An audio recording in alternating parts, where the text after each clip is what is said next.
this docket. And the docket's pretty good. Hey, Probably everybody. I heard about one of these things of news. Welcome Hello. to Discussing Tabletop. It's, of course, what is it, April 16th? Yeah. That's 16th. Jeez, halfway through April already. I don't want to think about that. I mean, time flies. It's just an unfortunate part of life and existence is you can just let it slip by. I've noticed And that a lot. sometimes it feels like last week was 2019.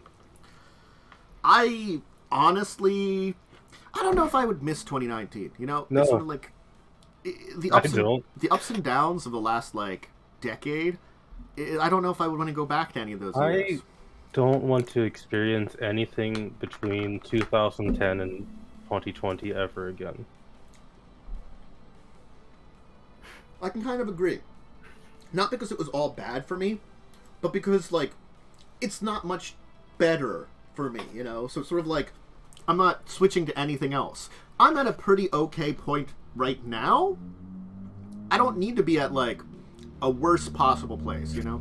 Yeah, I mean, things are mostly fine for me. And then, I mean, I got COVID weight, but that's easy enough to get rid of. Yeah.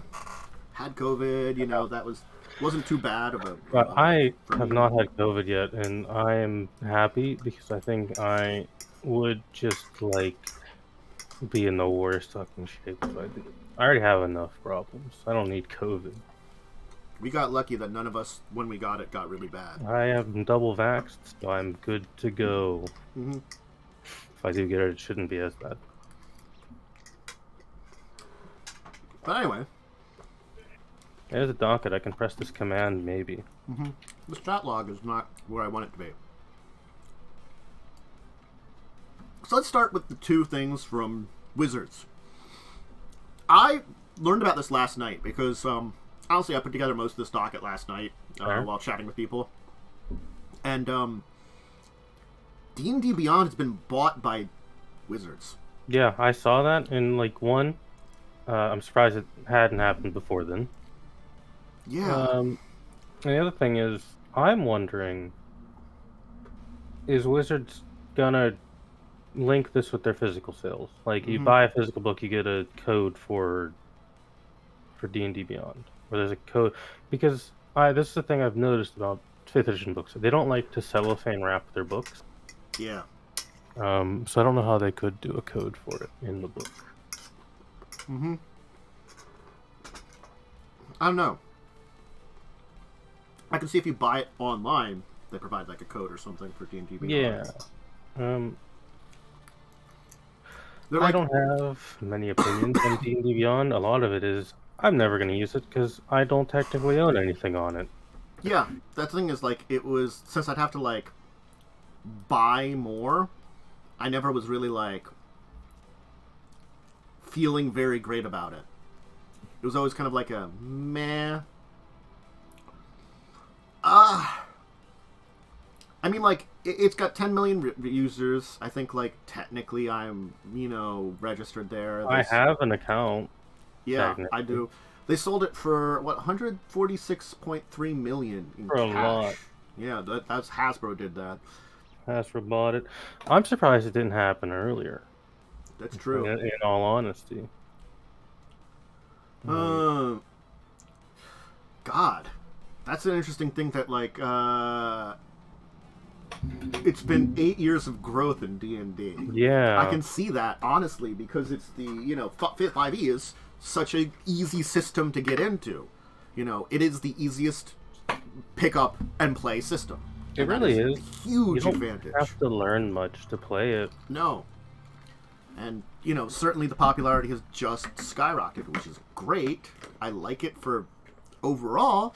Again, I would like more people to be come on, delve into something a little bit more complex. Yeah, I would like people to try other systems, but, I understand the hesitancy of trying other things. Yeah. For a long time, I was one of those people who didn't want to play 5e because it's not Pathfinder. Mm-hmm. Well, Pathfinder is a kick in the balls, so they're not ready for it. It is. Mm-hmm. Especially 1st edition. Sorry. A kick in whatever your genitalia is. There you go. That's more appropriate. It is a painful system at times. And even more painful in the video games. Yes. Oh God. Video games are raw, unfiltered rules. I think I do want to maybe today talk a little bit about Kingmaker. Maybe that'll be the deeper discussion, is talking about Kingmaker and video game adaptations of RPGs a little bit. I think we've talked about them before, but like maybe Yeah, there's another. we've touched on them. Mm-hmm. Now I've played a more modern, maybe that's a good one. Yeah. Anyway, so like this is the thing, is like I see this and I'm like, I feel like it could be a good thing, but it could also be a bad thing. I just don't know. I have mixed feelings because on one hand, it's finally Wizards of the Coast has an official digital platform, but on the other hand, it's Hasbro and Wizards of the Coast who have time and time again proven they don't know how the internet works. Yes, they're very bad at internet. Like it's surprisingly bad how terrible they are. They're like a company that exists in 2022, but they are stuck in like the early 2000s in terms of how they seem to view the digital market. Mm-hmm. Unless it's Magic the Gathering, then they're all for a garbage digital game where they can rake for money. Yeah, I mean that's the thing, is like, and I think the thing is they're also like they're separate things. Like Arena is basically just it's a glorified mobile game. It's Hearthstone, but with Magic the Gathering. Yeah, basically. It's Hearthstone. It's a mobile. It's like, I think there's actually a mode for basically Hearthstone now. I'm sure there is. Still only 1v1, which is why I won't play it. Having to like redo all the cards the same way just discouraged me so much. Like, yeah, it would be cool if you could get, like, if you bought a set box, you would get a code for a set box in Arena, right? That'd be cool, but no, like, I didn't get that. Like, even if you don't do that, like, if I'm playing like official tournaments, I have to do with cards I earned or like, you know, bought. But if like I'm just playing with my friends, can't I just play with whatever the fuck? That'd be nice. You know, just a casual like game. Because I would love to play Magic the Gathering with people who don't live near me, because it's very difficult to do that. There are some other ways, but they're never good. There's like the one I know of is okay, but it's like meh. Yeah, there's like 3 I know about. I mean, granted, like theoretically, there's some ways of like doing Magic Online. I've never figured out how to like you can build decks in Magic Online. I've never figured out how to play with friends. Apparently, there is some kind of weird way you can go about it. I just don't bother. I do not know personally. Yeah, it was just like whatever, you know. But I can only hope that this does more, that they like learn a little bit, because I feel like D&D Beyond was the smarter of the two of them when it came to online stuff. It wasn't great, but at least they had an idea of certain things. A good idea, mixed execution, Yeah. but overall a good idea. Like, I don't like, you know, having to buy something a second time and like putting it like, and then like having it specifically on their digital platform. That I didn't like. But I understood it, because that's not outside the realm of what other people sometimes do. Yeah, like it'd be cool if they started doing PDFs, but it's Wizards. I don't think they know what a PDF is. I really don't at this point. Every other company does PDFs except Wizards of the Coast. Yes. People make their own PDFs. For yes. Yes, they do. I have several of them. Because they're more convenient than a physical book. Look, it's the age-old thing of like, you don't want to do anything outside the normal realms of the internet if you don't, like, if you're not driven into a corner. It's the problem with like a lot of these capitalist groups. It's like, if you provide me with something that I can buy that's convenient, I'm more inclined to actually buy that rather than look outside of your system. Because I would say most people are like that. That I would say that Paizo is probably at this point the second biggest. Yeah. Paizo has pretty recently been expanding into the digital market, and in my opinion, doing it a lot better than Wizards has. Mm-hmm. That might put, a little bit of kick in the Wizards step to be like, hey, maybe we should catch up a little bit. Well, it's sort of like they've always provided. You can get a physical with a PDF if you order from their site, or you get the PDFs on your own.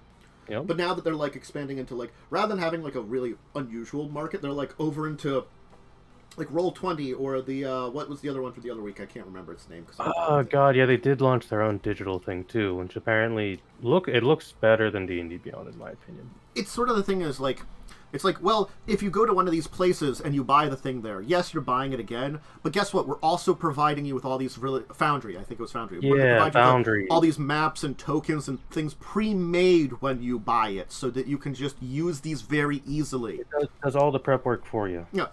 You might buy it again, but we're also including a bunch of prep work for using it. And people are like, that sounds great. And you're like, yes, it does. The worst part about DMing online is prepping. Yes. It's very annoying sometimes. I have found that, like, I have to say, like, for Roll20, their, database is not, like, complete. But it's decent enough that, like, it has all the basic stuff. When I'm building, like, when I'm putting NPCs data in, I can drag and drop feats, which is so convenient because then you could just check what these do. That's the most convenient thing of like having that is like, what the fuck does this do? Or like spells, you can drag and drop spells. And the thing with Foundry is, I did talk about this last week. Foundry, everything, when you buy it, I think you just get everything. Mm-hmm. Because it's a one-time payment thing, where Roll20 is a subscription-based. So, I can hope they get bigger. Or better, I should hope. say. D&D Beyond's also technically a... Fuck, what are they called? Whatever, Roll20 technically. Digital tabletop. D&D Beyond's a digital tabletop as well. I didn't actually know that. It is. You can make character sheets on there and roll from them on the website. Huh. Because I know that High Rollers, which is a D&D show, does it that way, and so, or they used to. I think they went back to physical dice, because they're in person again now. And Critical Role uses D&D Beyond to track their ability scores and stuff, all their class stuff, but they roll physical. Yeah, it's very nice for that kind of thing. But you can just play a D&D game on D&D Beyond. See, that's nice. I think that's like one of those things that's like I didn't know about, but it's also actually not something a lot of people know about because no one really uses it for that because it's not advertised as that. Yeah. Which I think they should advertise it that way a little bit more. It would be great. Like honestly, like I don't know if they could compete with like some of the other ones, but they could at least put up their own thing or something. I don't know. Yeah. So they'll finally release the one they need for 4E to work. Oh boy. I mean, still have to, still want to try that out on Roll20. I should work. Actually like 4th edition. I liked the. I've come around on it. Like, I think it was the thing that I like the basic system, and I think it's sort of like at the time that it came out. Is it because, I think it's coming from 3rd 3.5. We came to like understand, which is something that wasn't really in earlier editions. Like I had forgotten about it, but now I can reflect back on it. Is that you had a lot more stuff in your character you could use to influence your role-playing side. So it's not just your combat side. You had like abilities that influenced your skills and your role-playing aspect. They kind of cut those out in 4th edition. Yeah, 4E is very much a combat game. Yeah. Which felt really different when you hit that. Then it felt you didn't have that. The combat felt really good. The combat felt wonderful. The combat was really well. It's heavy tactical. It's really smart combat. That's the thing I have to say about it. Like everything matters. Positioning. You need a board. You need to know where everything is. You need a board, which is why I was going to launch with a digital tabletop, but that never finished, and I had to launch it without it. And, I think it suffered because of it. Yeah. So then we got 5e because it suffered. I mean, 5e could do better. So much of 5e kind of comes from 4th edition. Oh, it does. you know. And 5e could definitely do better, but Mhm. it's what we got. Mm. Alright, what's this other announcement that they did? D&D Direct. Oh, It's God. happening in Have a dark mode on your website, 5 please. days. That's okay. I'm adapted to blindness. It's just like awful. Mm-hmm. Have a dark mode, please. I beg of you. They're not gonna. Okay, well, that takes a lot of effort. So I mean, like, this is cool. I watched one once. I'm just kind of wondering what they're going to announce. Like, you know. I mean, they teased that one book. I don't remember what it's called, but it's like the weird planner book. Oh, I mean the one that we're gonna eventually sell on its own. They're teasing to sell it on its own. Yeah, that one. They're probably gonna talk about that. Maybe an adventure or two. I can hope the adventure. Probably they'll talk about, the same boring business stuff they talk about all of these things. It's like the honest thing of like, I really need D&D to ramp up their production on anything. Like Paizo, you can drop back a bit. Like maybe like 33% drop back, you know? Paizo could relax it a little bit. Yeah, relax Wizards a little bit. needs to make content for 5e, because there's not a lot of it. No. Quite honestly, there's like 5 rule books. If that.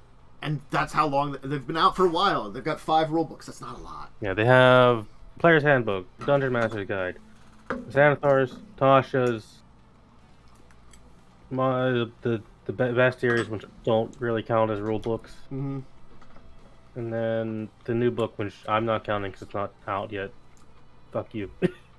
Also, it's mostly not new rules. Yeah, it actually isn't, because it compiled all the bestiaries together. Mm-hmm. So it's like sort of like some rewriting, which is fine. I don't know. I don't need it personally. I'm hoping next week when we meet, we can say, "Oh, they actually announced something neat." I'm gonna guess that. Yeah, you know what? If they Wizards, I know you don't watch this because you don't care about small people. And probably if you release me a Dragonlance source book, at least 50% of your problems are forgiven. Mm-hmm. I'll take Spelljammer. You've hinted at it. Spelljammer, give me Dragonlance campaign settings. Ooh, yeah, I'll take both. You're good. Just the other. Just another campaign setting, please. Yeah. We have Faerun and Ravenloft. I mean, you sort of have Greyhawk, but it's like what is the saying that's the redheaded stepchild? Yeah, no one really cares about Greyhawk. Well, people do, but no one listens to those people. I believe 5e just has Eberron Forgotten Realms and Ravenloft currently, right? I don't think they have another campaign. Well, the Wildmount book, I guess. The Critical Role books. Yeah, but that's sort of like... That's a niche thing. Yeah. I mean, it probably is popular because of Critical Role. Yeah, but, I mean, I like a lot of people like Critical Role. But it's new, you know? It is new, and, like... I don't know if I'd want to run in that world, because as someone who's watched the show, it would feel weird to me. Mm-hmm. Well, we can talk about something that's even a little... I don't know if I can call it weirder, but it's like also like something that's just... I'm unsure what to think about this. So Star Trek Adventures is getting its Star Trek Discovery Seasons 1 and 2. Okay, I mean, those are the bad seasons. Yes, those are the bad seasons. Now, granted, they did do stuff for Enterprise, which Enterprise is a very mixed bag. Like, having rewatched it in the last couple of years, I can say, it's not bad. Which is saying something, because I've also watched... I watched the first season of Discovery, not the second. And I can't say the same for it. It was... Enterprise is okay. Something. Yeah. But it definitely has issues. Yeah. Discovery is just not Star Trek, in my opinion. Mm-hmm. At least the first 2 seasons. I've heard the 3rd season onward is better. They fixed a lot of shit in the 3rd season. Because they're like... Sorry, bud. I mean, to say, they went from being prequel to we're our own thing. There's like... Discovery and Picard don't feel like Star Trek to me, personally. Picard has his own issues, and I don't like it. But it would take longer for me to explain why I don't like it than it's worth. I will say about Picard is I haven't finished. I have like the last couple episodes of the first season, and I do want to watch the second season just to give a full opinion on it.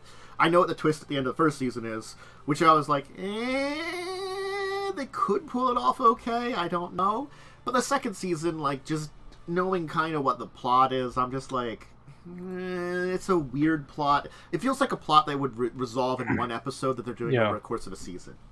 Like, I didn't like Picard because it says a lot of things that contradict actual Star Trek lore.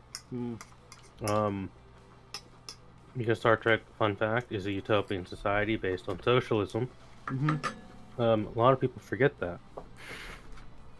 Picard said things that contradicts that, which you can do, but it's a little difficult when every other series is like utopian socialist society in the background. I mean, it's an idea that I think it's hard for people to swallow a lot, that it's like a socialist utopia. Yes, that's something people don't talk about enough. Because Star Trek is actually a very left-wing show. Fun fact. Even though at times it doesn't seem like it, because it's a lot of times it's subtle, but then there's episodes where they just ham-fist it and shove it in your face. I think it's the idea that when you look at like the original Star Trek series and Enterprise, where they're sort of building into this, it's sort of like, yes, it became a utopian. It didn't start. It didn't start that way.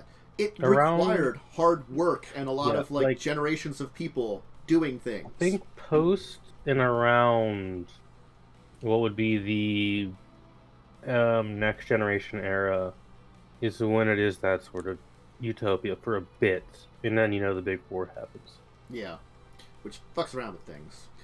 I think it's the idea that like you consider that like it's what would happen if we do make first contact with another alien race, if they come and visit us, like, and officially like say hi in front of everybody.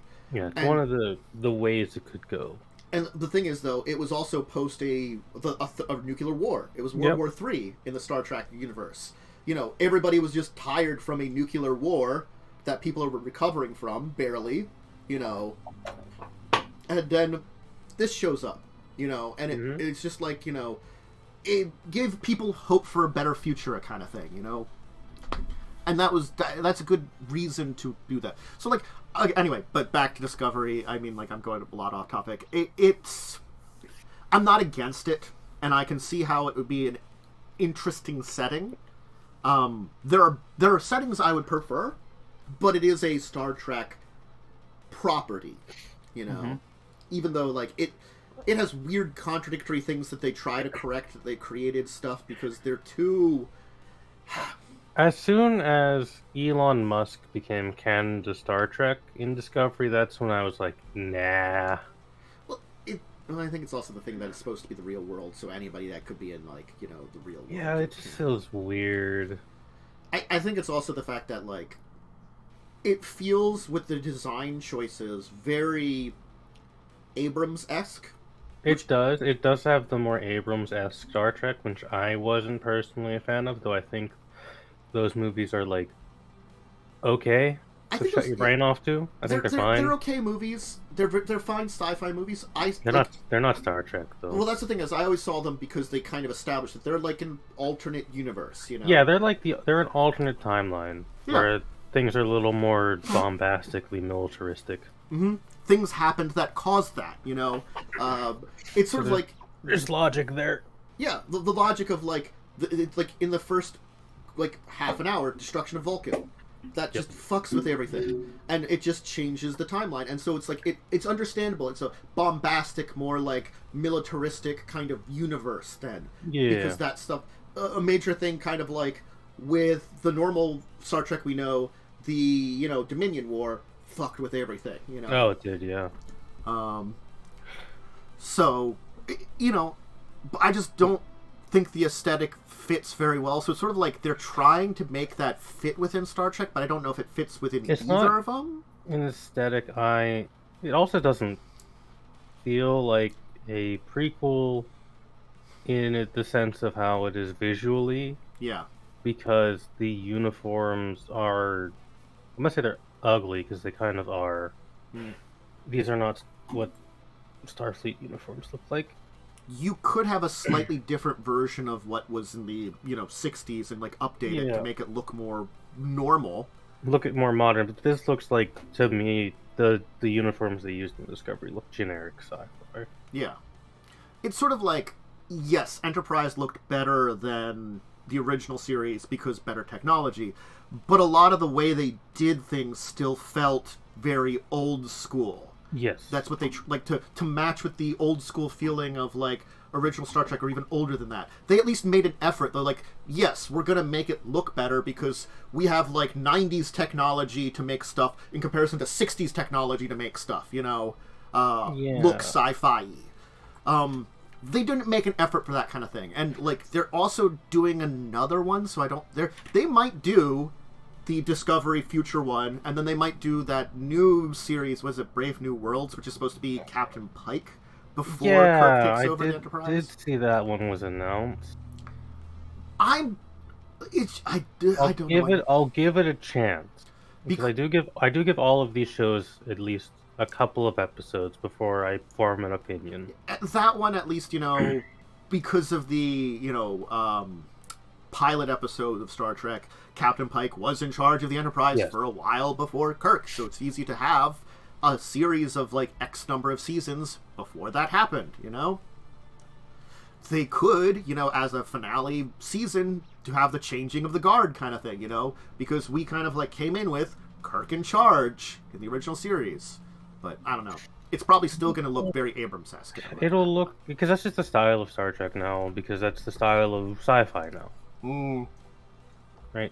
Star Trek is heavily influenced by the time it is made. Every series is that way.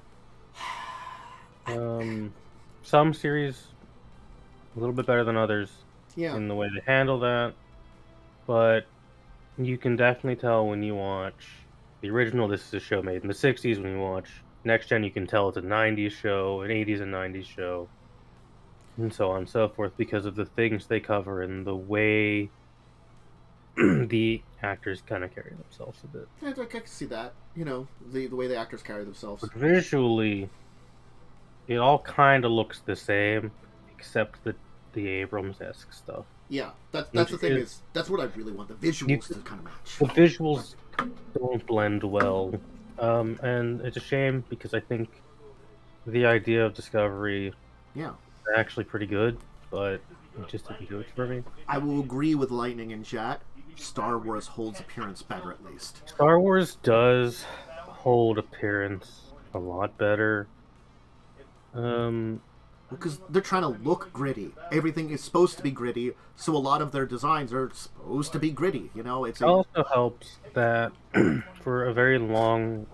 It also helps that for Star Wars, things have a definitive design that doesn't really change because the models were so good and well kept and very detailed in the original movies that they've expanded on that and kept that same look throughout the eras. Now, granted, within Star Wars, when you go back to the Old Republic and they're still using the same ships, it gets a little weird.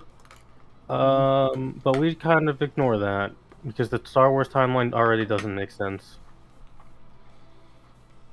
I mean, they tried to do that to Star Trek timeline. Because, I mean, like, the A-Wing, this is a side tangent, the A-Wing existed shortly before the second Death Star got blowed up. They use it 40 years later. It's still a good ship, so technology just doesn't, like, get better in Star Wars. That's a weird thing, because it's sort of like that's the terrible example, because like it's like the idea of like that doesn't get better, but then like when I watch Star Wars Rebels, which is canon, and they're developing the TIE Defenders, and it's a project that's like, hey, we're advancing the TIE Fighter. Here's one with shields and a hyperdrive. I think the idea, again, side tangent, technology in Star Wars peaked, so instead of big leaps, it's small changes. I think that's kind of the idea I can rationalize it with. because there will be a point where technology does peak and things can't actually get better, because that's just how it works. The society makes it do that way, and I think the idea, I can understand, like, actually that's a pretty good argument of, like, maybe the reason that behind that is it's the emperor had different factions within his group competing, and they decided the big moon gun 3 times actually in the comic books, more than 3 times. But it's like the idea that, like, they were doing different projects. So, like, there was, you know, the TIE Defender, there was the Death Star. You know, people were competing for what's the best thing we can do to impress the Emperor. Historical basis, because fun fact, Star Wars is heavily inspired by World War II. It's why all of the ships feel like World War II carrier ships, and all of the guns are World War II guns. Mm-hmm.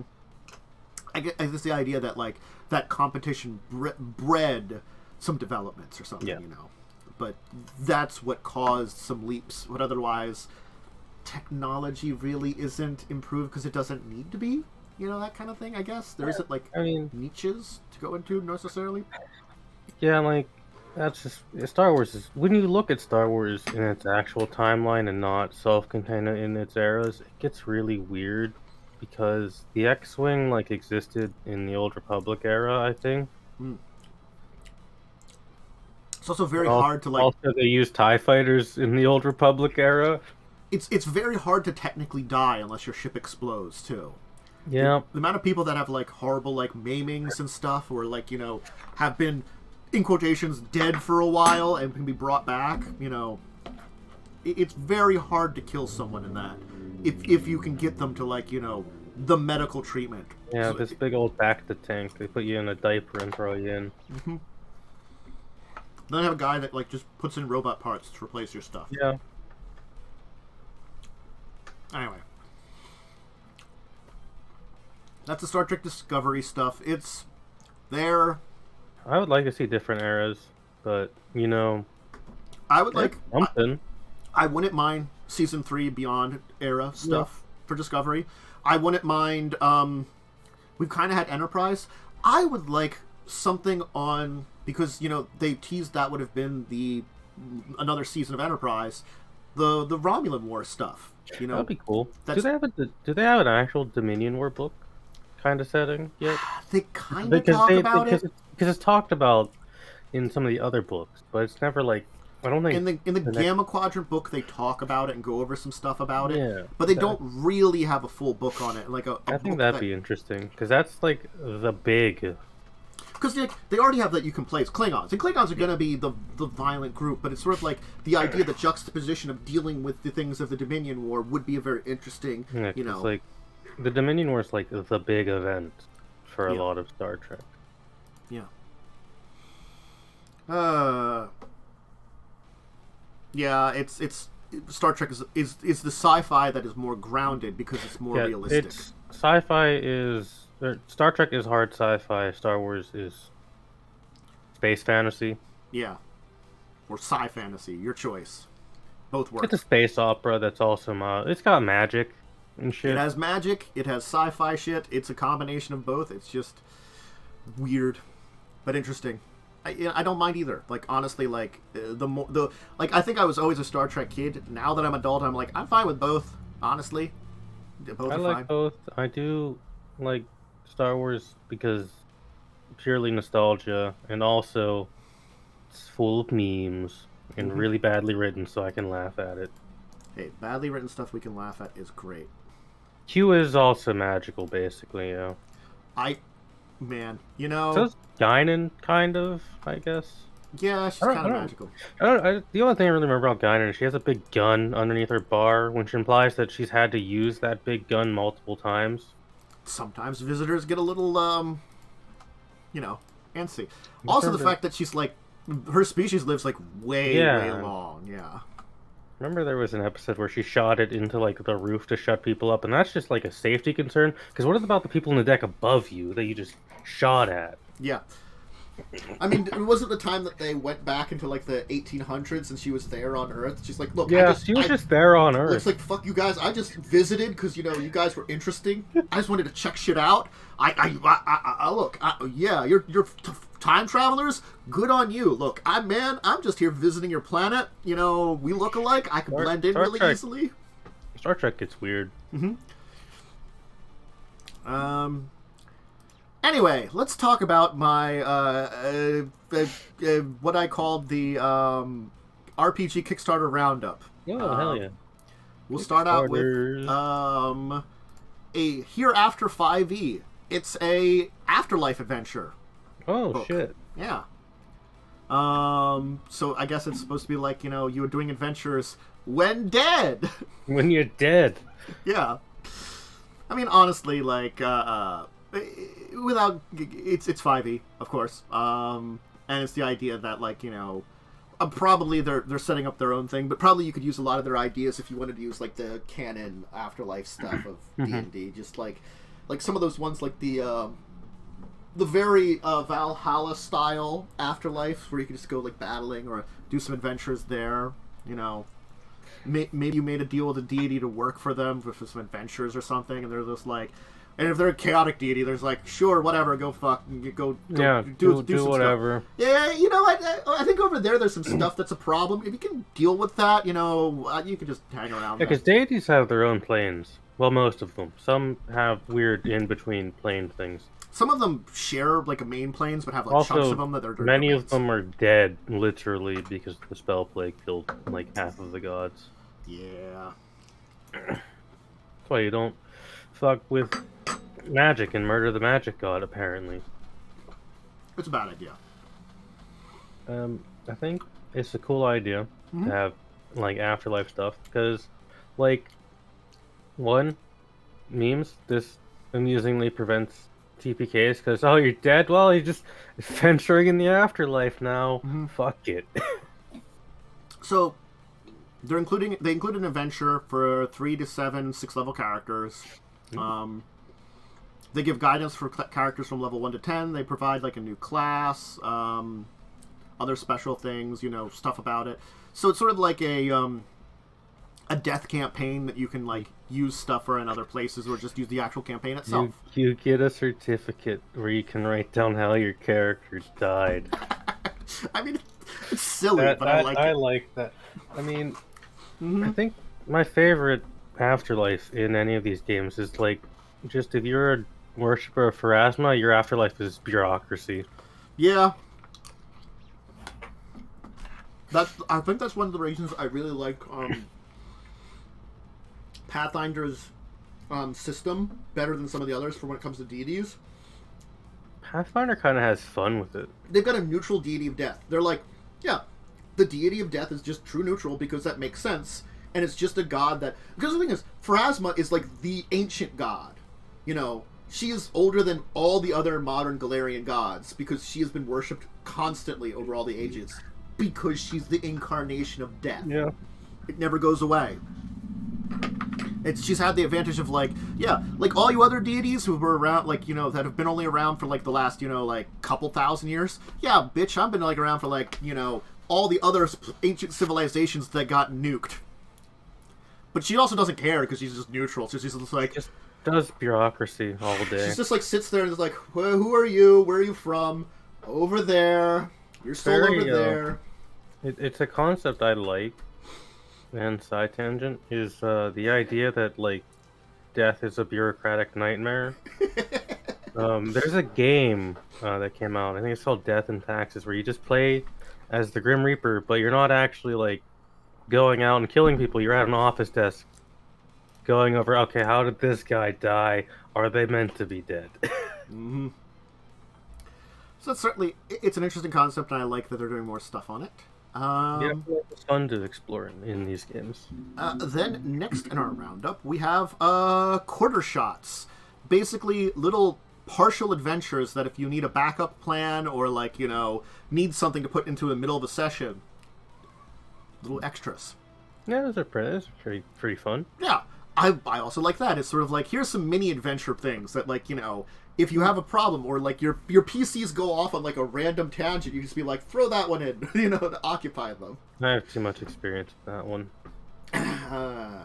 Look, I try not to make choices as a main character nowadays. I try to let other people do it, because I know I can, like, make the wrong choices all the time. Yeah, like summoning a ghost. Look, he's fine.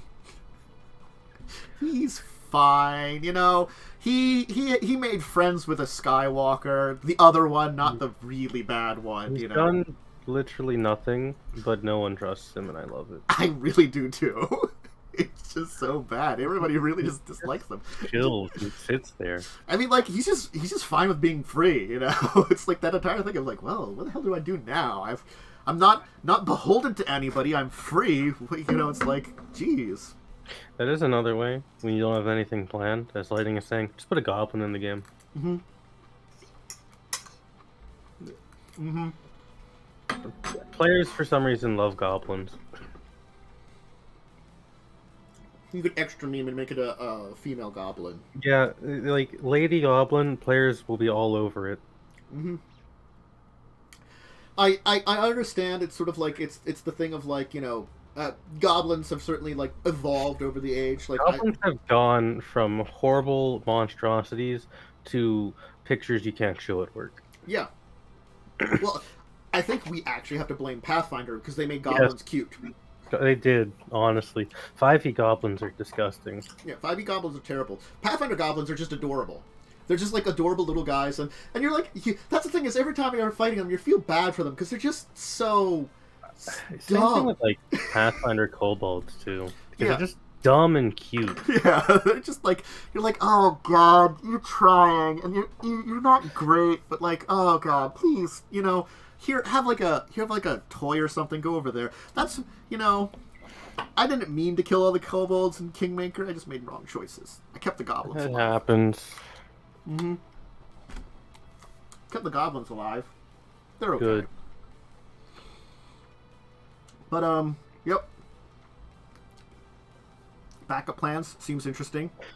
Yeah, because sometimes your players will go in a direction you haven't even like made yet. I've had that happen before. I'm like, I don't fucking know what to do now. You can have general ideas about like directions to go, but then it's sort of like, oh hey, we're gonna do this thing that's entirely different. You're like, oh, Well, shit. now what do I do? Oh, fuck. Mm-hmm. God. At least this is the same reason I try to prepare so very little for Children of Wrath, because I'm like, I don't know what the fuck they're gonna do. I'm just along for the ride in Children of Wrath. I think I am too. Because, like, I don't know where these idiots are gonna go. I'm dragging them somewhere. After that, I don't got any more control. Look, I've convinced them to go to Urborg, and that's about it. After that, they have a few choices, but I will provide a list of them, and we'll see which ones they, you know, take after that. There'll be things. So it's your city, then Urborg, then there's something dumb I want to recommend to you after this. Ooh, Wrath. Nice. I'll have to keep an eye. It'll just fuck with the party. And then we have a big baddie book. It's this dude. Yeah, Flee Mortals. Oh god, that's alright. It's so funded. It is very funded. I'm pretty Book sure. Of boss monsters, I think. It's It's got minion rules.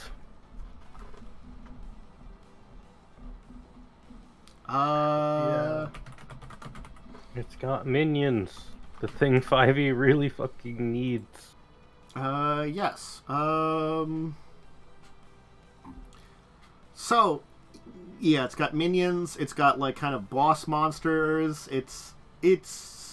I mean, really, it's pets, stuff that's needed. It's got retainers. Mm-hmm. Oh, it looks like it works hand in hand with strongholds and followers. Which makes sense, because it's the same guy. Like, yeah. Minions, companions, retainers. This is all stuff that's really helpful for finding. Lairs. A detailed description on the lairs would be nice, because 5th edition doesn't really give you much on lairs. They do in Fizbins, but I don't think they really give you much on like what a lich's lair is. Yeah, they're just like, it has lair actions, and you're like, well, what would the lair be? And then you're like, So then you as a DM, you're like, I guess it's I don't know, a tomb or an arcane tower or something, or just a cave somewhere with like a pretty nice setup that doesn't really fit in a cave, but whatever. I did one that was just a big graveyard, which was pretty fun. Yeah. I mean, and like things like, what kind of ideas what a treasure hoard would have is pretty good too. I mean, yes, it is very nice to like know what these monsters are meant to have. Yeah, like there's so much that 5e doesn't do for their stuff that feels like it's... Again, there's an idea from 4e. Minions. Minions is a great idea. Minions is a really good idea. Mm-hmm. I mean, I will say this: 5e did give me the best monster I could ever throw at someone. Mm-hmm. Horde Mimic. Mm-hmm. Good old treasure Horde Mimic. Also, gold coin Mimic. For when you really just want to fuck with the party. I mean, it does. I mean, I'll always stick with Murder Flump. He's the best monster. He is the best monster. It's like the problem with mimics is you can't use them a lot, otherwise your party will never trust anything again. Yeah. So you have to be careful when using them. You gotta use it just enough to like throw them off guard and make them like cautious a little bit, but they're like just an occasional door mimic. Yeah. So that way they've got like their head around the corner, but they're not like, really like going for it. They're just like like, is that a no. They wouldn't happen again. No. But no. Just drop the trust just enough. I've been really mean with the mimic before, where I had one that was disguised as a sword and the player got to use it as a weapon for half a dungeon before the mimic woke up.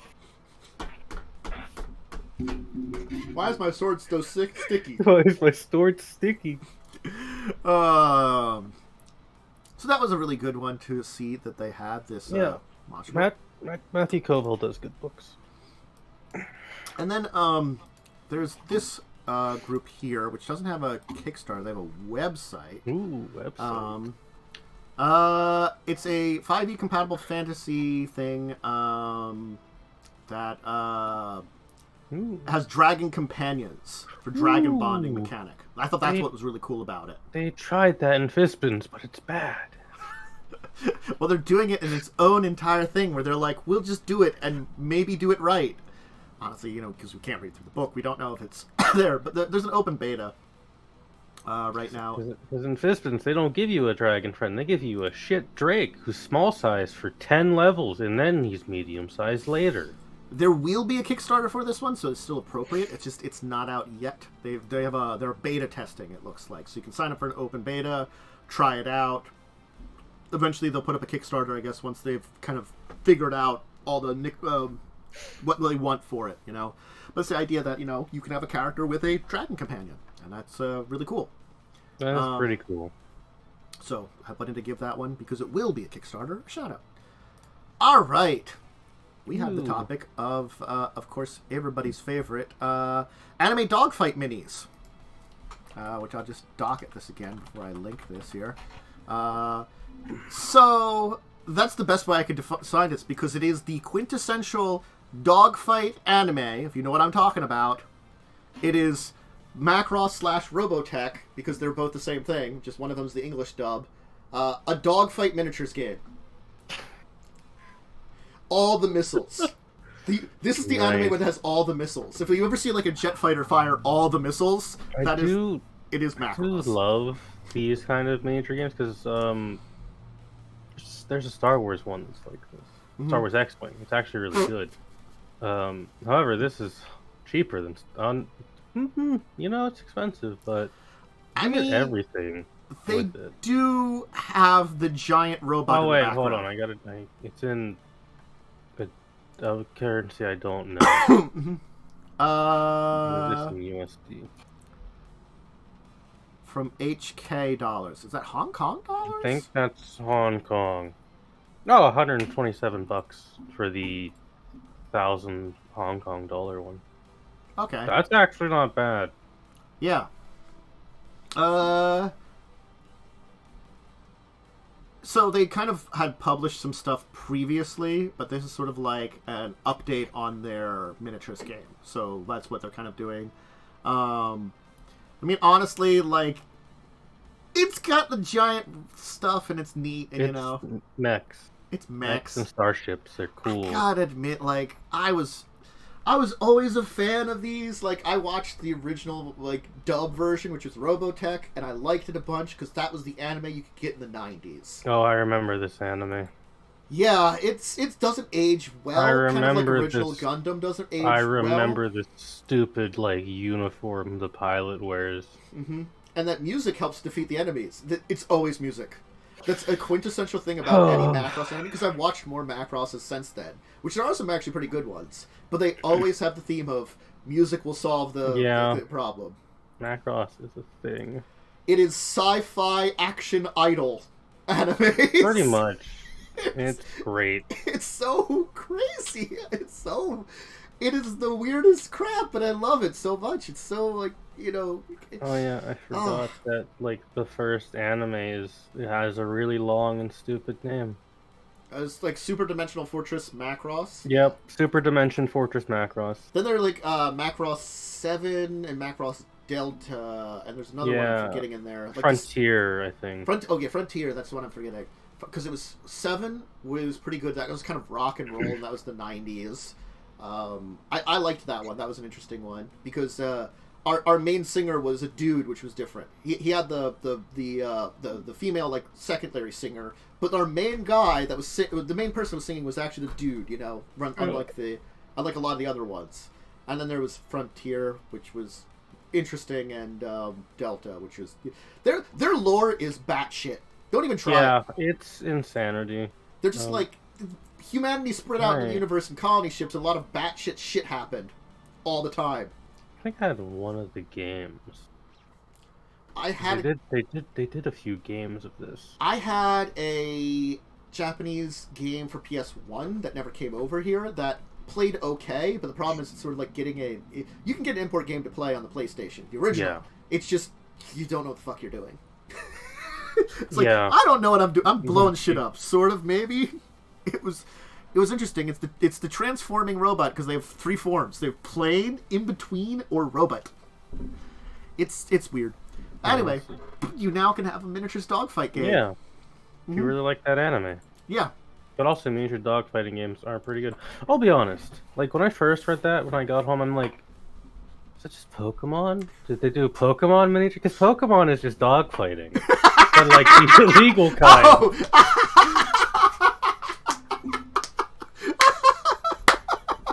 Thank you. That makes it so much better for my phrase then. Oh my god. Yeah, Pokemon's just illegal dogfighting. That's the franchise. Oh god. Yeah. I mean, like, you know, and I think the last thing I'll say is, like, yes, if you've seen Robotech, it's very different from Macross, because it is the original Macross plus 2 other animes cobbled together. Yeah. So it was a thing. But we have one last topic today, and it's all about stamps. Can you guess who would bring us stamps? I think I know who. Well, there's 2. Yeah, I think. It's Monopoly Stamp Edition.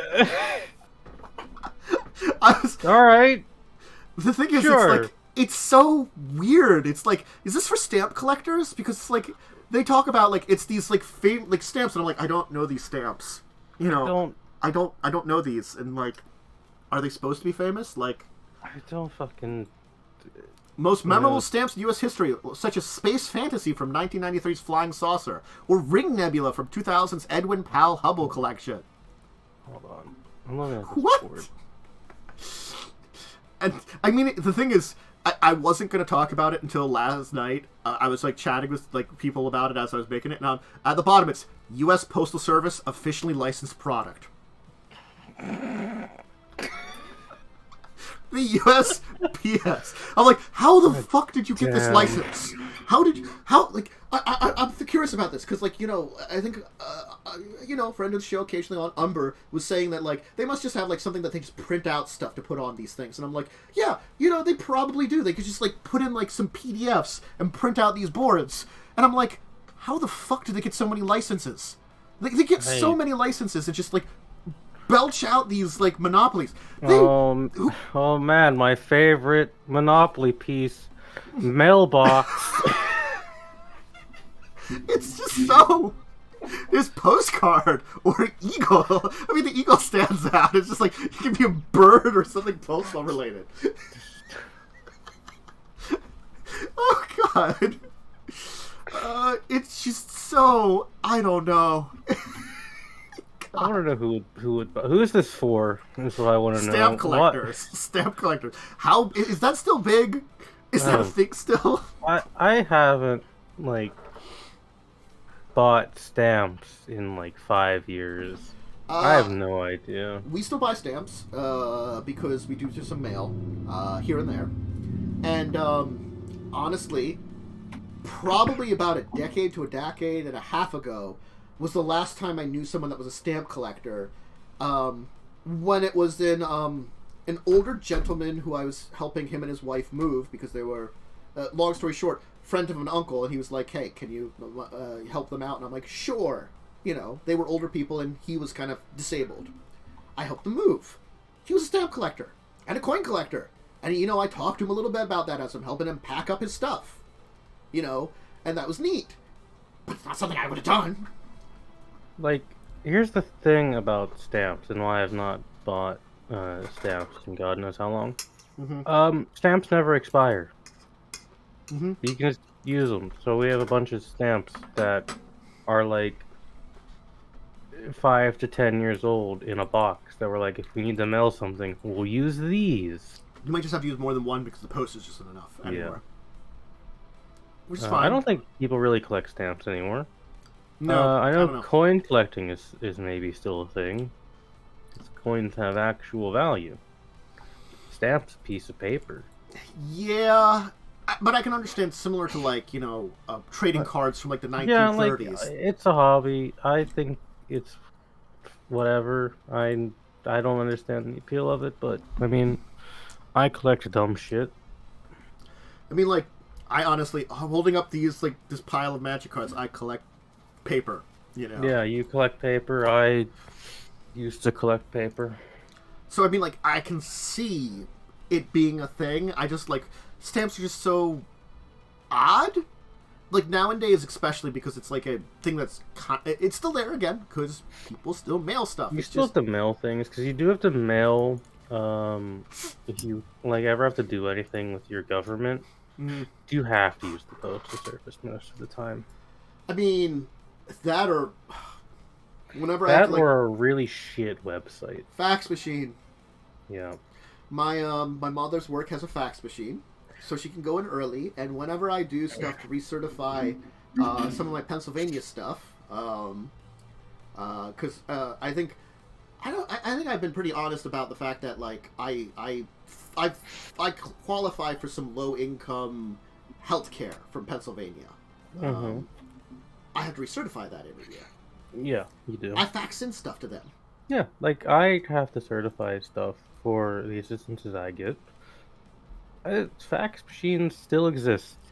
I mean, like, yes, if I had a good scanner, I could probably take the larger amount of time to scan in a bunch of stuff, compile a PDF, and then send that to them. That's not really worth it. No, honestly, because you'll just have to do it again. Yeah, just fax it. It's a lot easier. It's a lot because it's just like it's like runs through a bunch of pieces of paper that you already filled out. You know, they send you the stuff to fill out, and then you just have to like do that, and fax machines are very easy. You know, or you can mail it in. You know, it just takes time. It's just that, like, yes, it's quicker to get it to them, so I guess you could be more last minute. Yeah. But it's just easier to do other ways of sending it to them as long as you get it done in relatively quick time. Just fucking mail it to them, that's easy. Put it in an envelope, send it off. Put it in the mailbox, now a Monopoly piece. Yes. But yeah, no, it's such a... I just didn't know. This is like one of those, Definitely up there as one of the worst Monopoly boards I've ever seen. It's just so weird. what is? I guess money is what they're getting. Are they? Did they get a lump sum, or are they getting like a percentage per each one sold? I have no idea, but hell, if this funds the Postal Service better, I'm for it. Because the Postal Service is actually really great to have and useful. Because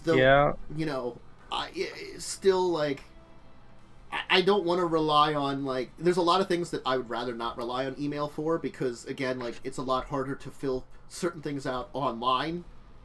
Because they don't have they just have PDF forms that you have to try to fill out, and those suck to fill out. Yeah, like the Federal Postal Service, one, it's the cheapest postal service in the United States of America, and two, most companies, like Amazon, ship through it. Yeah.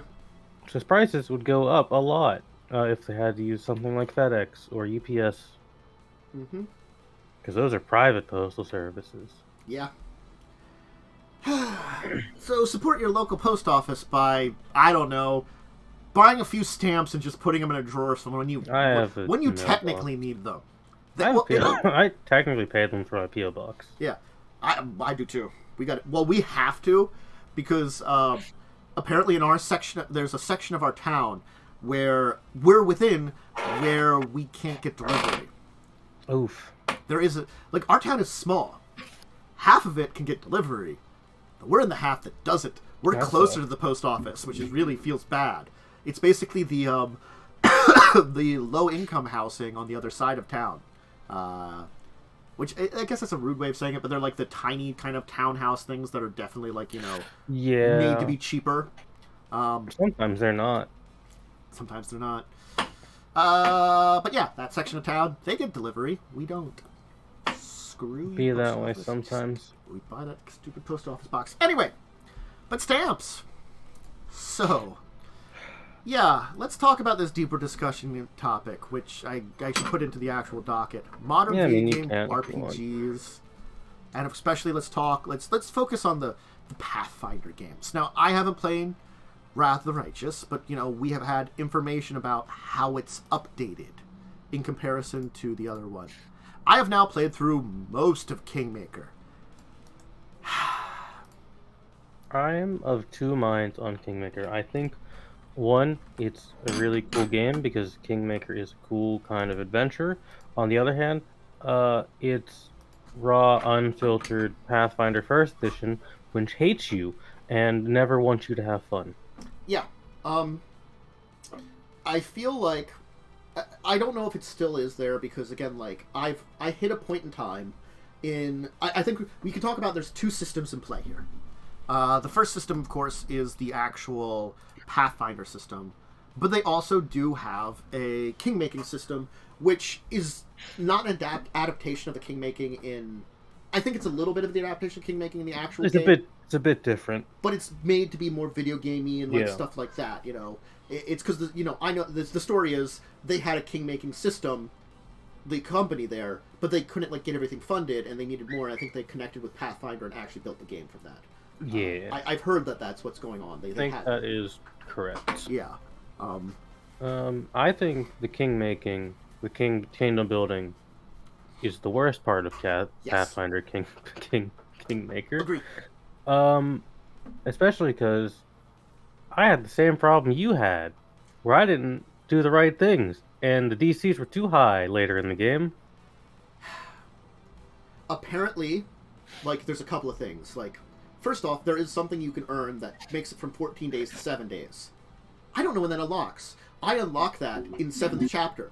Apparently, Slashes, who's in my chat at the time, it informed me, oh, you just got that now? So apparently, Slash got that a lot earlier for their playthrough.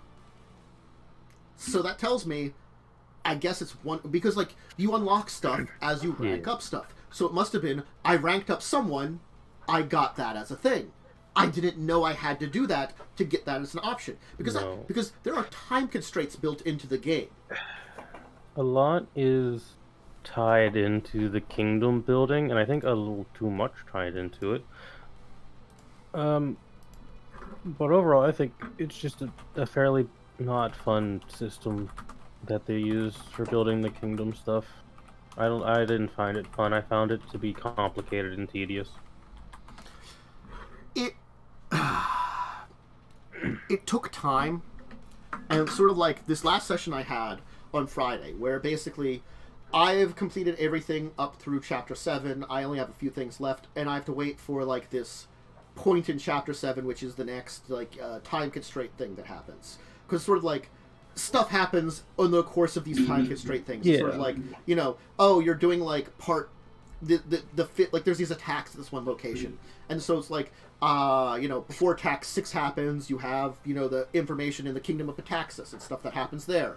Oh, and now it's waiting for part 7 to happen, or attack 7 to happen. I had the time, and when I had the time, I was actually able to build up my kingdom to high numbers. It started working. I think that's the thing, is they don't give you enough time. There's other things too, which I didn't even realize until I was talking to Slashes. There's a difference between opportunities and problems. I never noticed that up until then. You actually have to pay attention to that. That different ones, it has a time constraint to like these things, but if it's an opportunity, you can ignore it and nothing bad happens. Oh. If it's a problem, that's the ones you want to solve. It'd be nice if the game told you this, right? But you can see it on the little pages, but it's like up in the corner. It'd be nice if they had like a pop-up that was like explained what these are. Yeah, like like these are like different sections for it, rather than them all being in the same section. Because I thought I would have to take care of all of them constantly, meaning I wasn't able to send people to various places. You can ignore it, and then also the other thing is, you never need a stat above 200. They don't tell you that ever, because the thing is, 10 is the max rank you get everything. You unlock the ability to gain a rank every 20 you get in a stat. I have 300 in military. That means if something happens to a military, I can ignore it. You know, I could lose 10 military and be like, I'm fine. You know, if somebody fails something, I don't have to reload stuff all the time. I felt like, up until I learned a lot of this stuff, which they don't teach you. Yeah, a tutorial would be, like a good tutorial would have helped a lot. They have like kind of some words about it there too, and they really didn't tell you a lot. You know.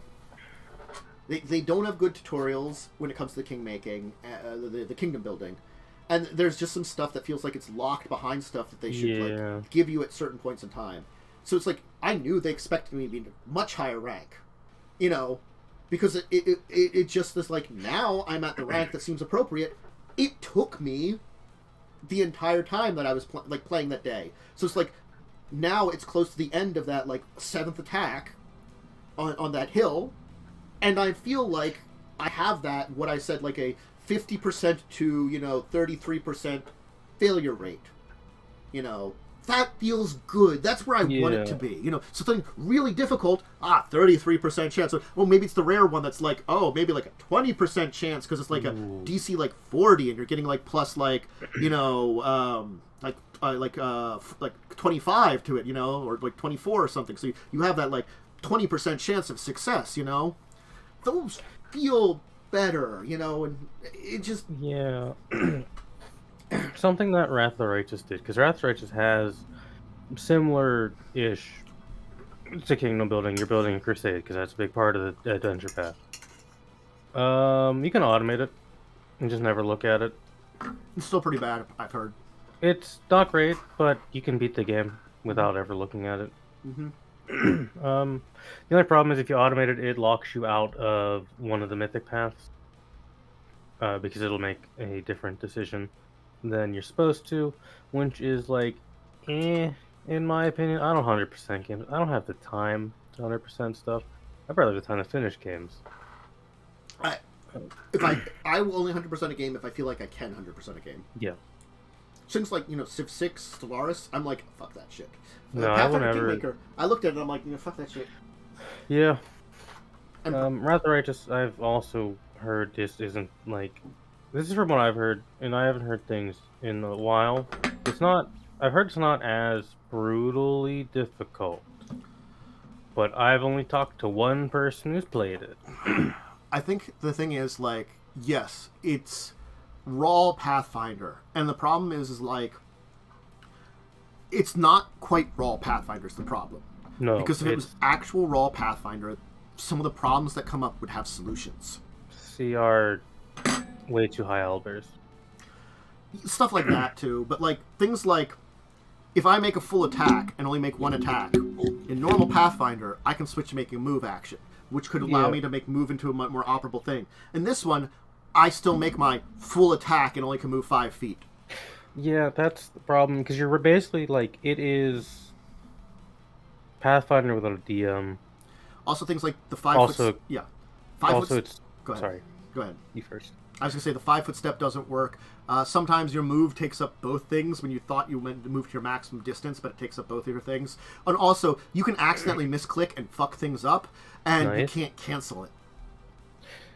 Yeah, I definitely think one of its problems is it is Pathfinder without a DM, which has a lot of issues, because Pathfinder without a DM and Pathfinder can ignore things or be like, it's fine, and scrub through stuff to make it not as brutally deadly. But Kingmaker, and to an extent I think Wrath of the Righteous, also just kind of ignores certain rules. Rules you really need. It's like a hybrid, and it's not a good hybrid in my opinion, because if you 5 foot steps not being a thing, fuck you over too much. It sort of is a thing, but it also doesn't work right, Yeah, it not working properly is bad. The full around attack not working like it's supposed to, it was really bad.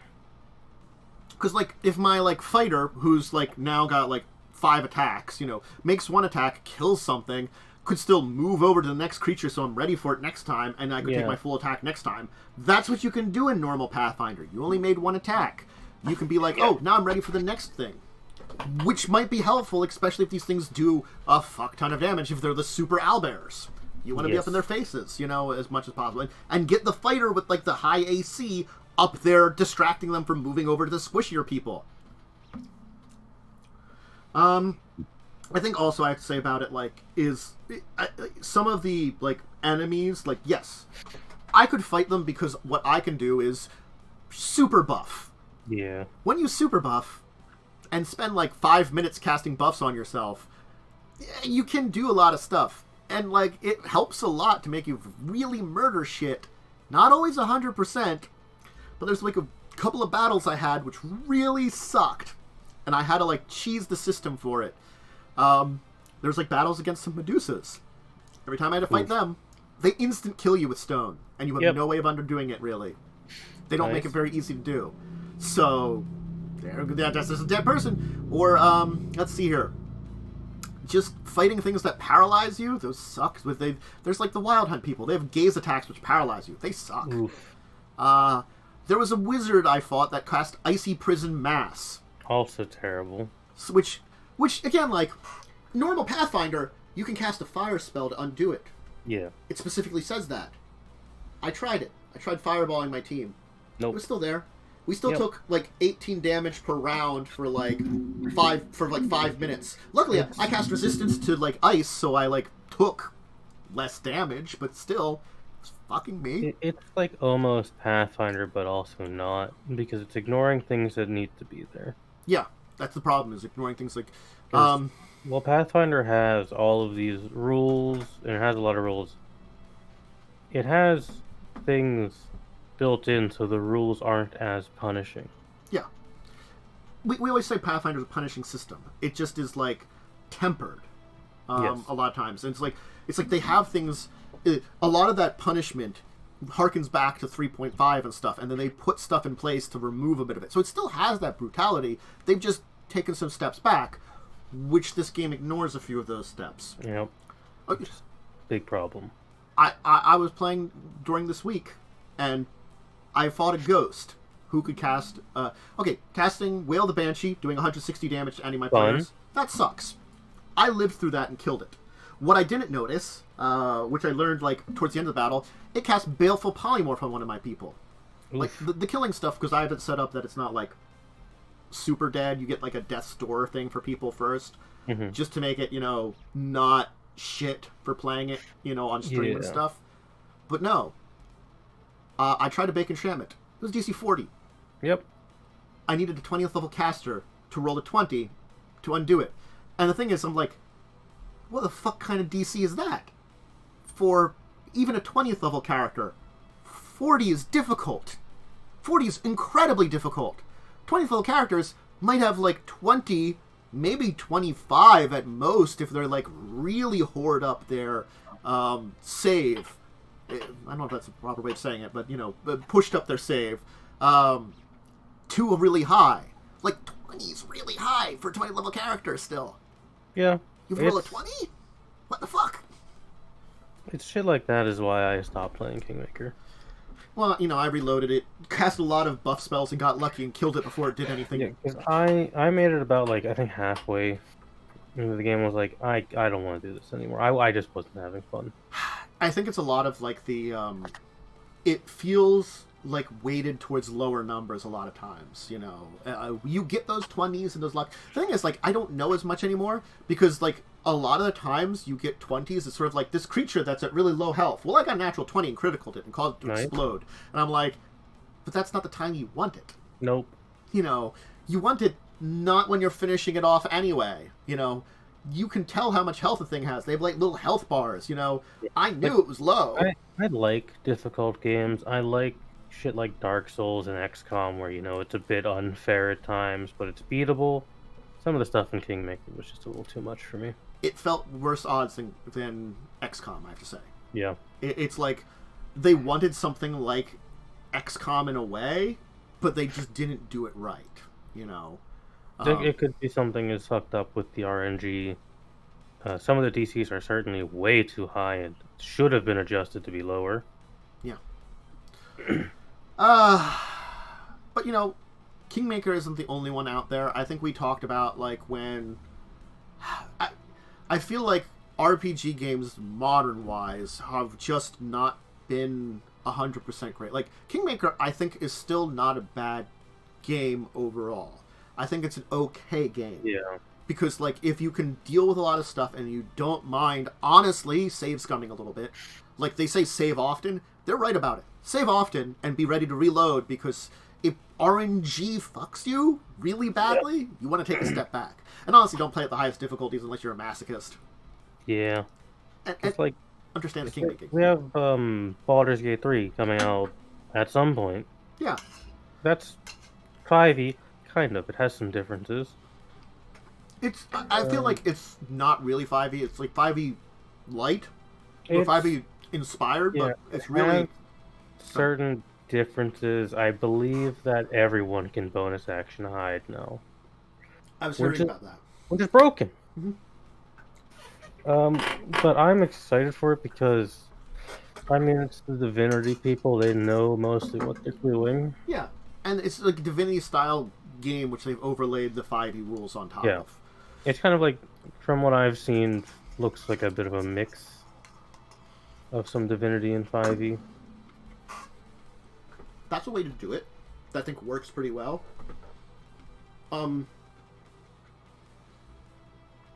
Part of me likes the raw Pathfinder stats and stuff and character building in Kingmaker.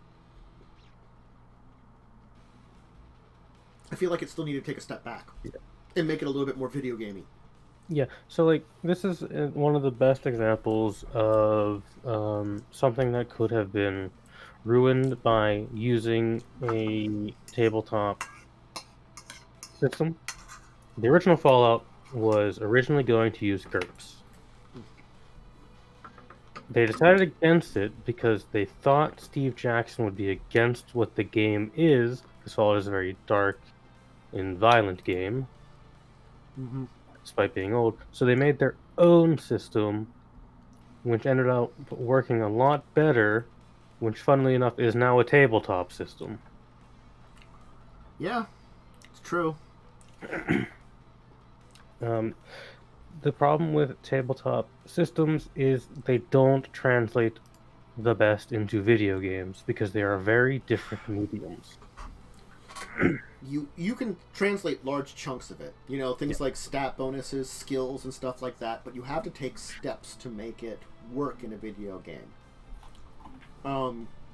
Which, honestly, I think Kingmaker did some of. Just not enough. Like, a lot of times where it's like, oh, you need a set of skills, they have that, like, kind of book thing, where you, like, make choices, and then you can, like, you know, make skill checks, then, like, in the course of, like telling a little story, you know. Those were kind of neat, where you could use some of your skills and stuff. And, like, There were other things that were good about it, but I feel like the raw combat system needed a little bit of work because, honestly, like, the random chance feels bad sometimes.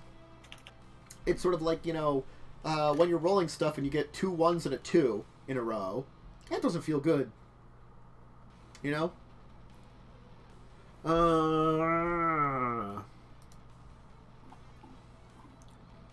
So Interplay had them and dropped them? Interplay had them and dropped them because it was a mixture of Steve Jackson's games was objecting to how violent Fallout was going to be, and they were pretty sure that if they showed his company what Fallout was going to end up being, they would just say no and pull anyways. So they just drop it, make your own. Which is good, because GURPS is I don't like GURPS. I'm just going to say it. I don't like GURPS. So, I was just reading up on this a little bit here, and apparently the thing I did, which you half the rank up time, most of the time is in Chapter 4. I didn't. Nice. I got in Chapter 7. Nice. That tells you something about how much I was suffering through stuff. Yeah, it would be nice if they had a tutorial to tell you how to properly play it, but they didn't. At least I don't remember them really having much of a tutorial. They didn't really have a lot. It's been a while since they've even tried Kingmaker. Yeah. It's interesting because, I feel Kingmaker is one of the big examples. I think the 2 big examples of, modern day versions of, role-playing games adapted are going to be Baldur's Gate 3 and then the Pathfinder series, the 2 of them so far. And honestly, it's the unfortunate thing that I think Baldur's Gate 3 will always be looked at better. Yes, Pathfinder and Kingmaker, it's still an okay game. They did a lot to create something, and it's their first game. So it's you can when you hear someone's first game, you can be like, this is a pretty big game. You did a lot of it. I can respect what you did. Yes. There's some leniency there. There's leniency there. And they did try to improve stuff in Wrath of Righteous. I am going to try to play through that eventually and see if it's much better or not. I don't know if I'm going to still be annoyed at it or not. I'll have to see, because, I have fun at times, but I also have very annoyed times sometimes, and it just sometimes you can be frustrated.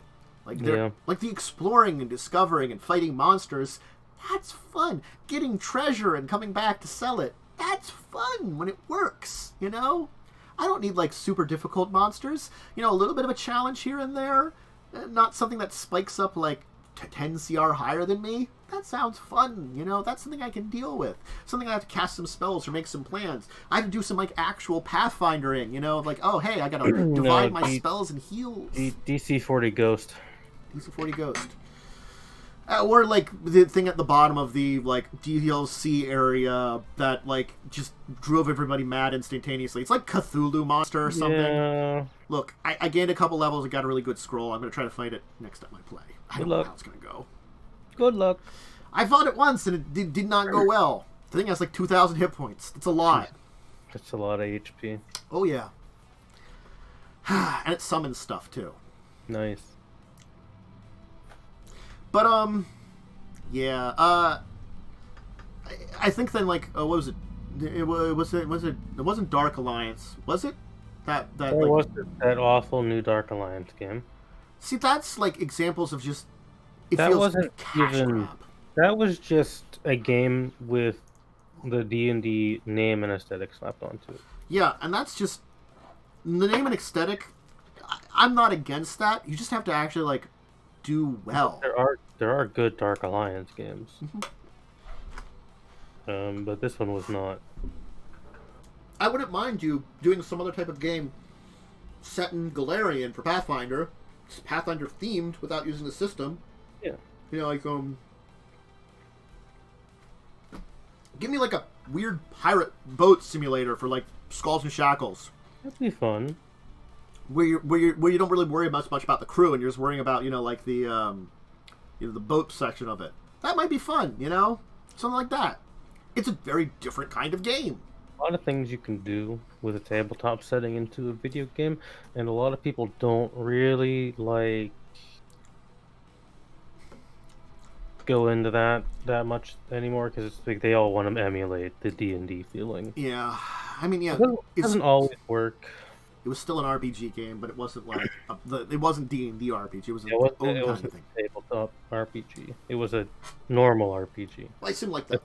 A CRPG, Yeah. if you will. Because technically, all video game RPGs are a CRPG. Yeah. We use it mostly to refer to the older ones. I mean, honestly, like, it's the weird thing that, like, having talked a little bit about video games, like, I reflect upon, I've seen some gameplay of, like, the older D&D games from back, like, the 80s and stuff, that wasn't DOS, it was, because they were still color. I can't remember what system they were on, but, like, was it Azure Bond or something was one of them or something? Or Pool the Azure Bond? Or... Yeah, I mean, I played some of those games. They're like, fine for what they are. They've captured second edition pretty decently. Yeah, they're pretty decent at being second edition. Yeah, and the thing is, you have to remember, it's a time during second edition. The thing is, like, we have more games that are just that, except upgraded for the modern age. We could have top-down strategy type games that actually work, that use the system because it kind of pertains to it very well.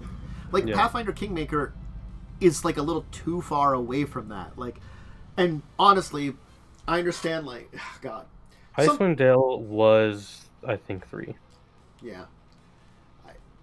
I was going to say, like, I know there's some people that say they play not in round-based mode for Pathfinder Kingmaker. I don't know what the fuck's wrong with them. You can't control anything in the non-round based mode. You know, It sounds horrible. It's just, you know, it just goes chaos, and you have to hope for the best. Like, as soon as I turned on round based, I could actually fight things and not feel like I'm getting murdered all the time. I feel like, I do feel like you have to strike a very delicate mix with making a video game out of a tabletop RPG. Mm-hmm. Because it's a video game, so it's different because you don't have someone there to balance it on the fly, but you also still need to make it feel like it's a tabletop RPG. And I think Divinity, while it's not a tabletop RPG, well, based on one, it feels like one to me from the little bit I've played. You level up stuff, gain abilities, you know, choose new things. It does feel very tabletop-y in the way that they do that, and it is very strategic. You know, the thing is, RPGs, because they are turn-based, they're always going to be strategic. Yes. Tabletop ones. So you need that level of strategic. That's why, like, Pathfinder Kingmaker stuff, turning it to turn-based turns to strategic. When you turn that off, you remove that, and it makes it very not the game anymore kind of thing, you know? It's just chaos ensues. Yeah, because, like, you gotta think, thinking about D&D, in D&D, everything happens within 6 seconds of each other. That's just how D&D and tabletop RPGs are. Good luck emulating that and not having it be disgusting chaos. That's the thing is, an action RPG is not bad if you do it right and you plan it to be an action RPG. I don't think an action RPG with a D&D aesthetic is a bad idea, but you're making sure it's the aesthetic, not the system. Then I can 100% say, like, I don't know if you've played Dragon Age Inquisition at all. I have not. Well, a game like that, because it is a very complicated, well, I say complex, it is an RPG, and it has the complexity of a normal RPG. I think doing a D&D game like that would be good. Where it would have just the look in the world of D&D or Pathfinder, but it's its own action-y RPG system instead. I think that would be good for that kind of game. Yeah. So again, like, I think there's nothing wrong with any kind of like video game medium based on an RPG. I think you can do a lot of stuff with that. It's just that you have to either, like, if you're not doing the system, you have to match the aesthetic at least. Yeah. You know, and you Which have to. can be very difficult. It's sort of like, what was it they did the Shadowrun like? The Shadowrun games, like the Hong Kong and all that. Not that one, because that one not was that very one? catching it. There was the one that was for like the Xbox where it was like a shooter. Shadow shooter game. Yeah. Um, It was very like Call of Duty, because I think you could like go against each other. I think it was just called Shadowrun. Yeah, Shadowrun video game. Oh, it was inspired by Counter-Strike. Good lord. Yes, I remember it. It was very inspired by Counter-Strike, so that's what it kind of played with. It was a deathmatch game. That's the thing is that doesn't feel Shadowrun. Like, you could give the characters you're playing in a game like that a feel of it, but because it's versing each other, it just doesn't feel right. You know, that's not the type of game that fits it. You know, I could see you making a action shooter game Shadowrun based with different characters that have different abilities, you know, and are very simple. That really is very far from the actual RPG system. But I would probably not have it against other PCs. I'm going to be or players, honestly, because that's kind of taking you out of it. Like, why the fuck is it doing that? Go against a bunch of computers and have like missions that you're on that are very action oriented missions. The BattleTech game, the one that came out recently. Yeah, that's based on a tabletop game. Yeah, and it has a tabletop RPG mechanics to it, and they did it pretty well. Yeah. Cyberpunk, well, it has its faults. Based on an RPG, it's not really a tabletop RPG, but it gets the feel of Cyberpunk down pretty well. Yes. You can do a lot of different types of things. Things. Yeah, one of them played more like XCOM. And again, as I said, a first-person shooter game for something like Shadowrun, because it could be very action-oriented, because that can happen in Shadowrun, isn't a bad idea. I just feel like not versus other players. You could have a special, your deathmatch mode for multiplayer, just for fun, but have an actual story mode that is the actual game, and then you just have deathmatch on the side. Do it like an actual thing, like fucking Call of Duty or something. Honestly, with the Shadowrun Souvenir, and you know what? I would have not hated this 2007 game as much, but because it was just multiplayer, I was like, "What the fuck is wrong with you?" I think there was a plot. You're just murdering each other for the plot. I think Vampire the Masquerade is also a good example of how to translate one. Yeah, I think the visual novels do a good job, and I think Bloodlines did a pretty good job.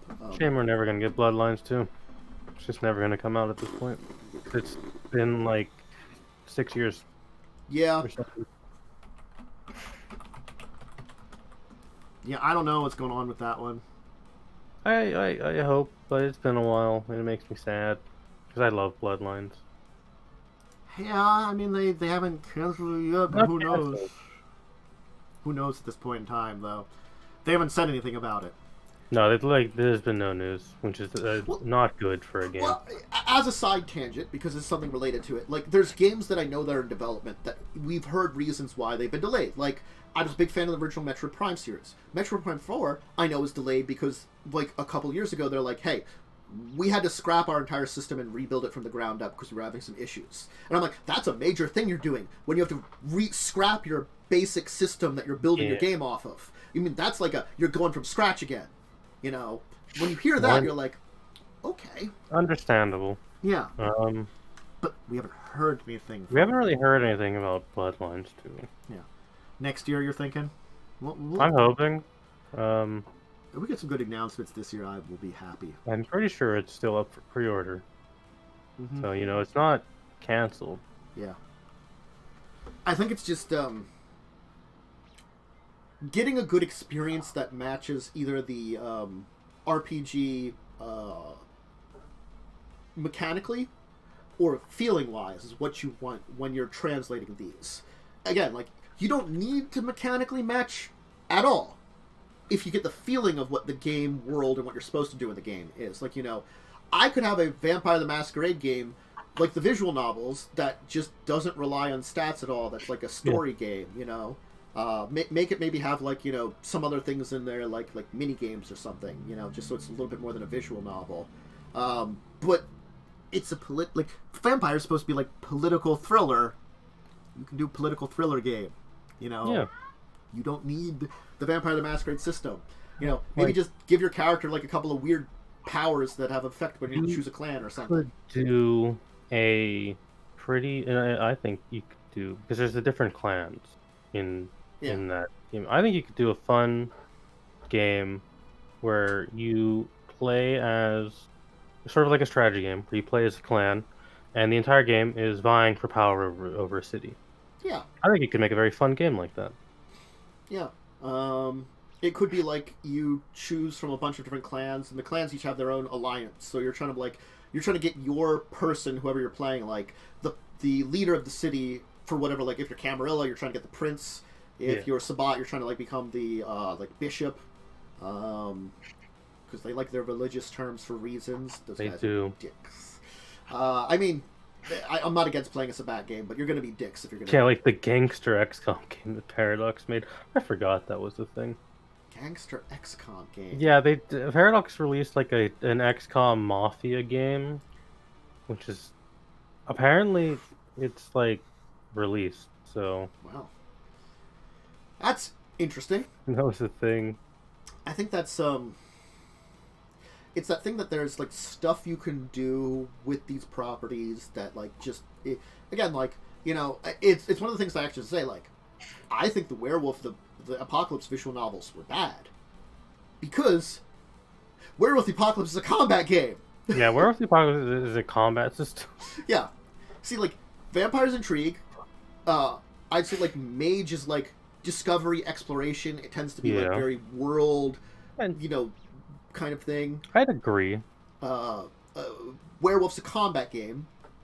Hunter, it is a hunting game. So it might involve combat, but doesn't always involve combat. It's like it's an investigation hunting game. Some of the other ones get a lot weirder. Changeling, I just don't really know enough about Changeling to give you like a summary of what that should be. I don't think I've ever heard of that one.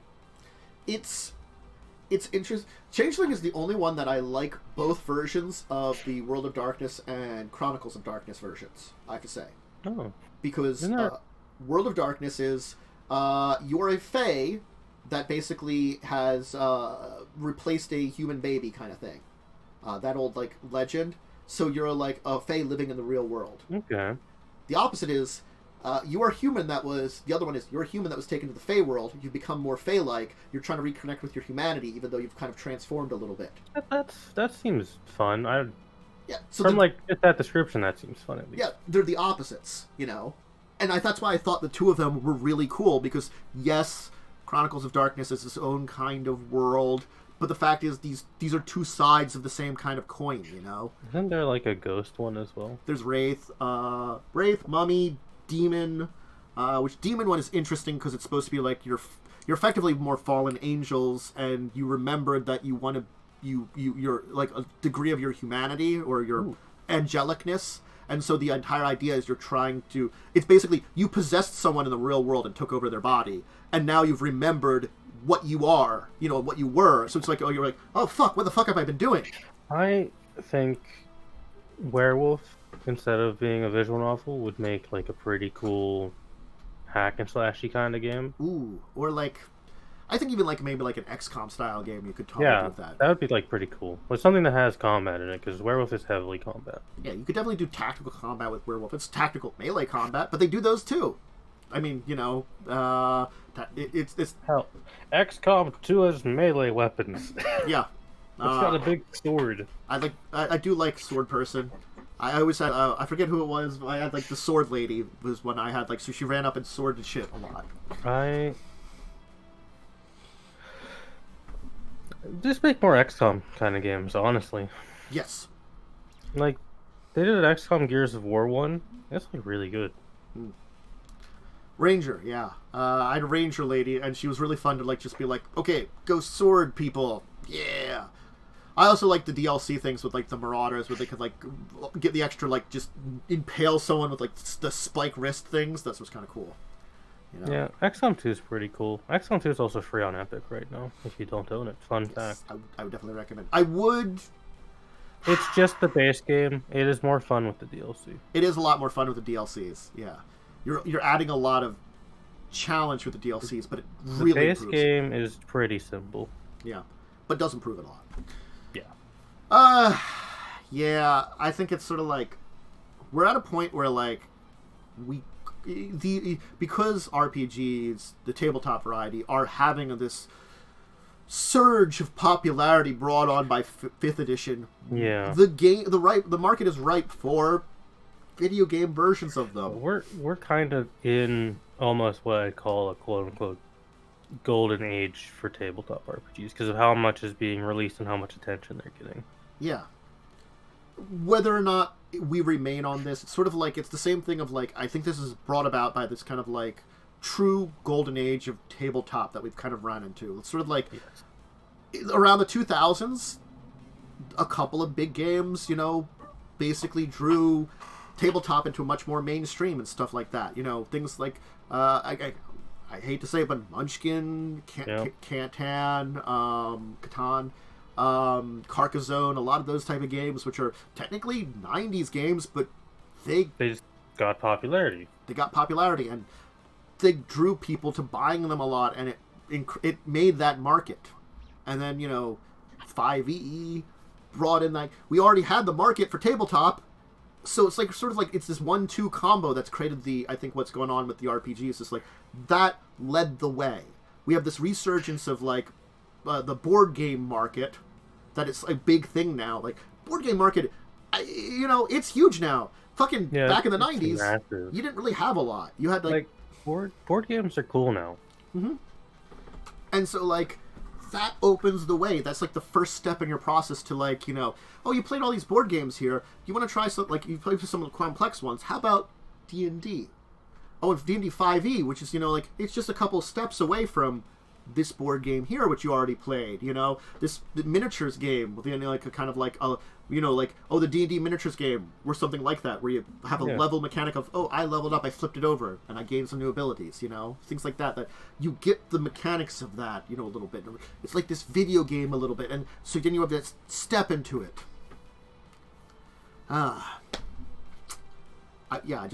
I want these. There's some really good worlds. Like, as much as Cyberpunk had problems, I'm really happy it was out because it's a good world. Cyberpunk is a fantastic world that I absolutely do adore. I do wish it to get more attention. As much as things like Faerun feels old, I still love Faerun as a world. There's a lot of good stuff in it. Yeah. It's just we don't get to focus on a lot of the good stuff. Yeah. Days. They do focus very heavily on Sword Coast. I mean, like, yes. The Sword Coast can be cool. Waterdeep has some great adventures. Yeah. Neverwinter. A lot of these big cities do have really good adventures. Neverwinter is the city where everything happens. Mm-hmm. Baldur's Gate even has, like, it's a city that has a lot of stuff happening here. But these cities, they have stuff to make them feel like they're, like, worlds, and then you can play them. And, like, I have to say, like, I would love to see more Pathfinder products, but Golarion is such a great, interesting world. I think Pathfinder's starting to get a little more popular these days. Because 2E has invited a lot of people into it, plus the video game IPs have opened up a whole new community. I think they've done a good job of increasing that. And it's sort of like, 2E, because, again, like, it fixes a lot of 1E, and it goes in a direction that it's uniquely its own, but also still feels Pathfinder. Yeah. And because we talked about, I think, that with upgrading systems, and I think it screams, and like again, like I just say, like Golarion, because it's got this very rich history that's insane if you actually look at it. Like I have to say, Faerun from Forgotten Realms, it has some pretty crazy history, but it always still feels kind of the same. If I took Pathfinder for like some of these different eras, it's like some of them are so completely different. It's sort of like, oh hey, here's this technological age where it was like basically Atlantis. Oh, and before that, there was a giant empire of Cyclopses, which basically enslaved the world. Faerun is like hey, you like fantasy? Here's a fantasy world. Galarian is like, hey, you like fantasy? Here's every type of fantasy for you. Yeah. It was like a Thassalon, which ruled the There's world a also.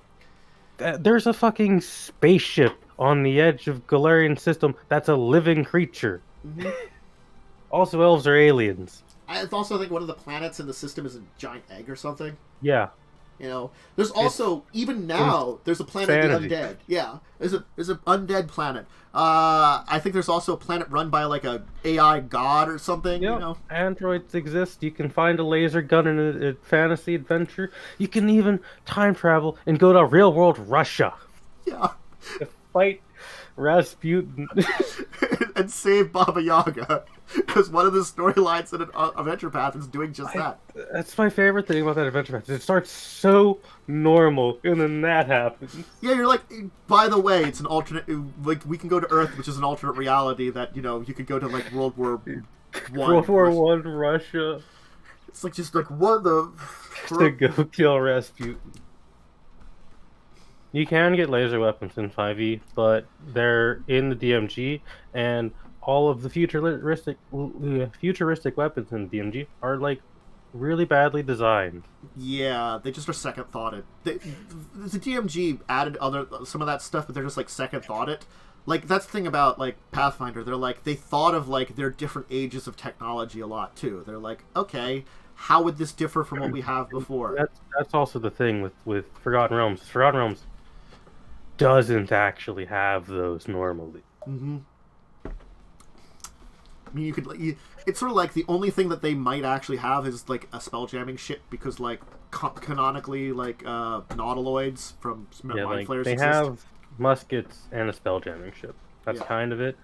Whereas Galarian is a post-apocalyptic world that was sent back to the medieval age. I mean, it was always a fantasy world. They always had magic. They just went to like They've sci-fi had magic. a huge apocalypse, and then the world basically reset its technology. They've had like 4 apocalypses too. They've had a lot. Like I think the moon fell into the planet at one point, and then was raised up from the planet. Sounds about right. Because I mean, like there's like a number of like ancient empires you could list out. Because the big event, the one that made the Inner Sea, that's like I think the latest one. Yeah. I'd have to like check this timeline. Oh, here's... God, there's the timeline to Pathfinder's Galarian is absolute insanity. Yeah. But also, technically, I think someone did a timeline where all of the adventure paths failed, which is hilarious. Yeah, there was one of those that happened. That's also true. Moons can't actually fall into their parents' body, but I believe it was because of magic, which breaks all known rules of physics. Because magic is bullshit.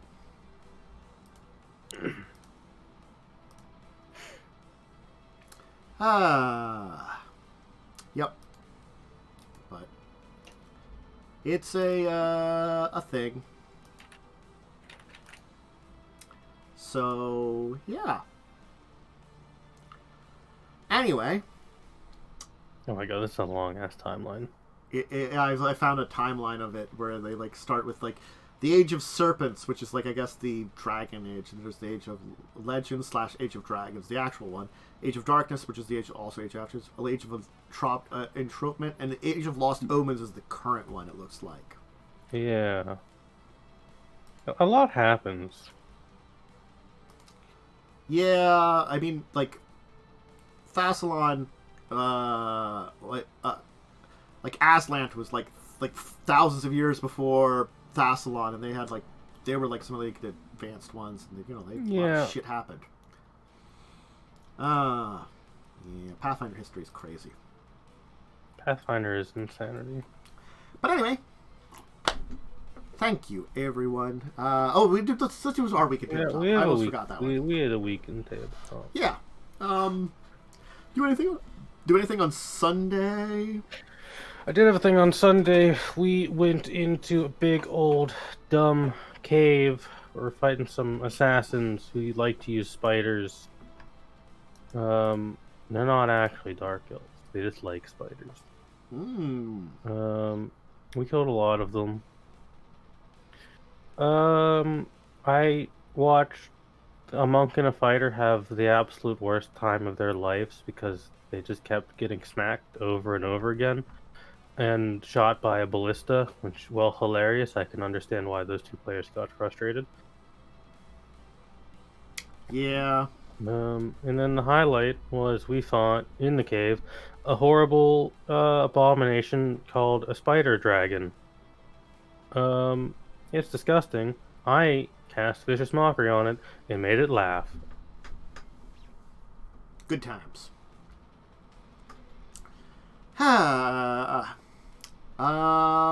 Let's see here. Anything on a Monday? I don't do anything Mondays, I think. Yeah. Tuesday we had Star Wars. Yeah. It was a very low energy session for everyone, including me. I was very tired that day. There was some chatting between two Force users. Yeah. And you raided a ship. Yeah, and that's now true. you're going to Coruscant. Yeah, we raided a ship and there was some chatting where, like, Pretty chill session. Yeah, I just was a little out of it at that point in time. One of the players had COVID that day. Yeah. He's doing better now, from what I've heard. Yeah, so that's good at least. You know. And then everyone else was like, only Cell and Lightning had energy. I was exhausted because I hadn't slept that day. And it was a particularly rough day at work. One is sick from COVID. You were probably sleepy. It had been a long day at that point in time. It's like that sometimes. I think the session went fine. Yeah, session went okay.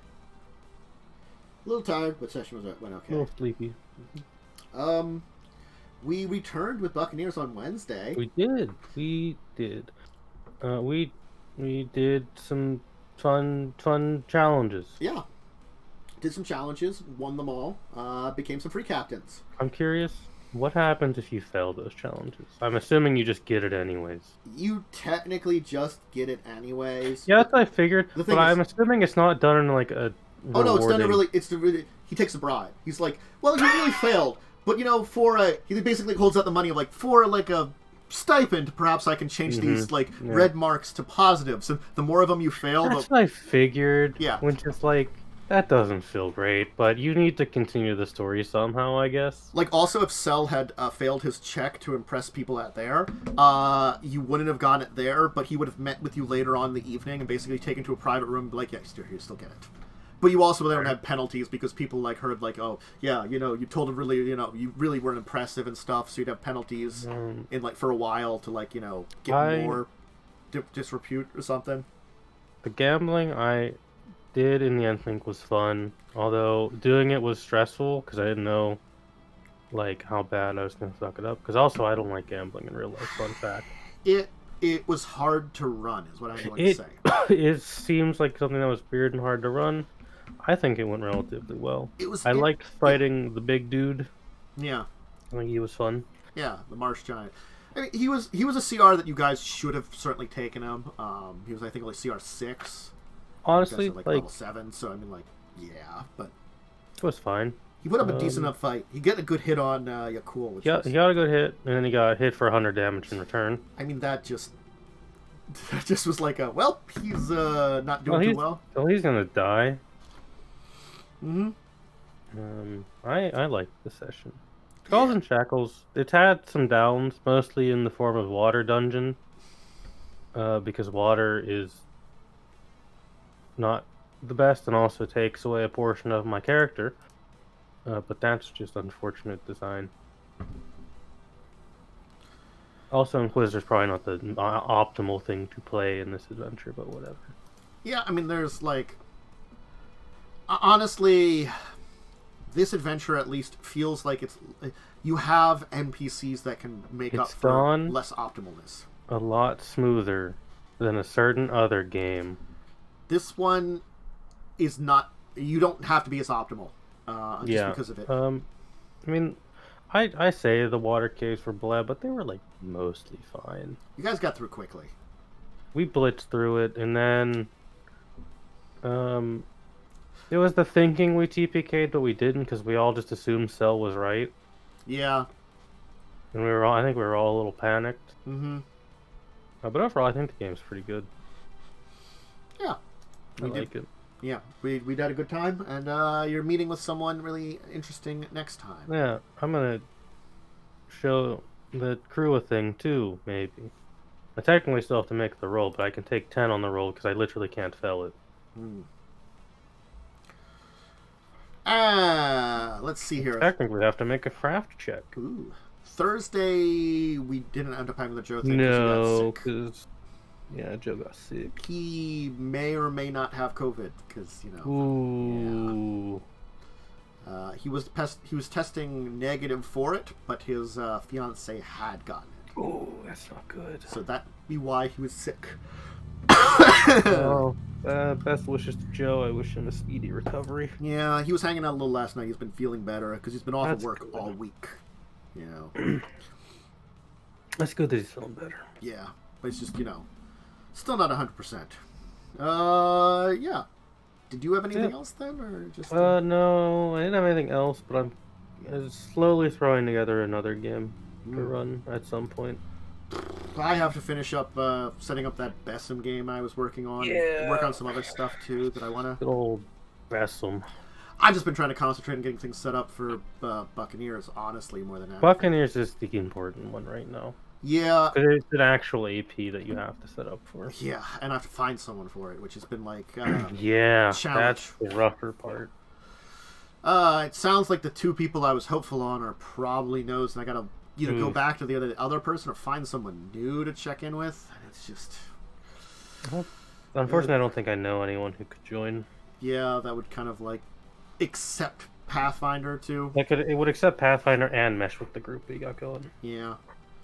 Like, I mean, I almost convinced Blance Blaze, but he's unfortunately the only person in his section of work right now. So he is incredibly stressed and probably wants to get a lot more extra sleep. So I'm like, I understand why you don't want to join anything then. That's very fair. I would like to have him though. But yes, so it was quite a quiet week in Tabletop, it sounds like. That's still fun. I think that's it for today. I think that was a good chat about our stuff, and yeah, we did talk about our hope. I think we have hope for the future that more video games based on tabletop RPGs that are good come out. It'll be a big decider for me with how Baldur's Gate 3 fully handles its stuff. Yeah. I think that's the one that's going to kind of like drive home how well things can be done. How viable it is to translate a game like that. Anyway,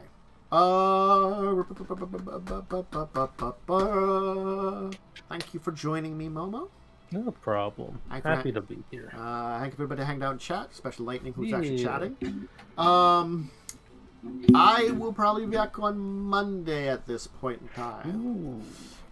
Tomorrow, I am once again a little more recent, but going to my grandmother's in New Jersey, just because my sister, in her infinite wisdom, randomly decided to come in like this week. Well, I think she decided a couple weeks ago, but she's like, I'm coming in from Paris, so I get to see her, which is nice. Rare. Always fun. It's the age-old, family lives in another country, you don't get to see them very often. Yeah. So, womp womp. So I'll be doing that, and then I don't know if I'll be streaming like anything evenings these upcoming before Monday, so that's why I'm kind of leaving that as probably Monday. Buccaneers theoretically on this week. We might have to cancel it because we're down a Eric. We may have an Umber. We might have an Umber, so we might still be running. That's going to be up in the air depending on how things are going. Yeah. And then I'm going to play the next time when we do stuff with Joe by ear. That might be Thursday, just because we had to cancel it, and we'll see if he's feeling, at that point in time. So that's kind of what we're at. Theoretically, having RPG games this week. I hopefully will be finishing up Pathfinder Kingmaker. I'm so goddamn close to the end. I'm like so very close, so hopefully finishing it up, and then I'll play some more Final Fantasy V and maybe do some other stuff. That'll be me. Maybe one of these weeks I'll organize like a group stream game of something or other, but I'm bad at that lately. So one day I'll stream again, maybe. We'll see. Anyway, thanks again, Momo. Thanks again, everybody, and I and us are gonna pop off, and we're just gonna go for now. And hopefully back Yeah. next week. So, bye. Everybody. I'm just gonna